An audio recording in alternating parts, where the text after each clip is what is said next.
நீங்க ஷீரடி போகும்போது கண்டிப்பா இந்த பிளேஸை மட்டும் மிஸ் பண்ணிடாதீங்க. India's one and only devotional theme பார்க்கான Sai Tirth devotional theme park. Saibaba சமாதி மந்திர்ல இருந்து ஒரு 5 நிமிஷத்துல நடந்து போற தூரத்துல தான் இந்த தீம் பார்க் லொகேட் ஆயிருக்கு. கேதார்நாத், பத்ரிநாத், திருப்பதி, மதுரை மீனாட்சி அம்மன் கோயில், பூரி ஜெகநாதர் கோயில், இந்த மாதிரி கோயிலுக்கெல்லாம் நீங்க போக முடியலன்னு வருத்தப்பட்டீங்கன்னா கவலையை விடுங்க. இந்த மாதிரி இந்தியாவில் இருக்க முக்கியமான 11 கோயிலோட ரெப்ளிகா இங்க இருக்கு. தீர்த்த யாத்திரால இந்த எல்லா கோயிலையும் நீங்க தரிசிக்க முடியும். அது மட்டும் இல்லாம இந்தியாவிலே முதல் முறையா அனிமட்ரானிக் ரோபோட்டிக் ஷோ ஒன்று நடக்குது.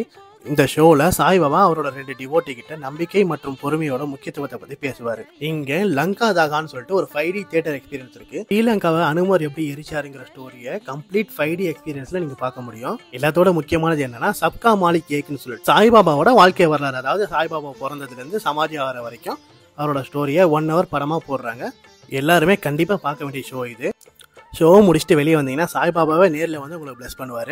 அது ஒரு வேற லெவல் எக்ஸ்பீரியன்ஸாக இருக்கும். இது மட்டும் இல்லாமல் laser show, acrobatic show, magic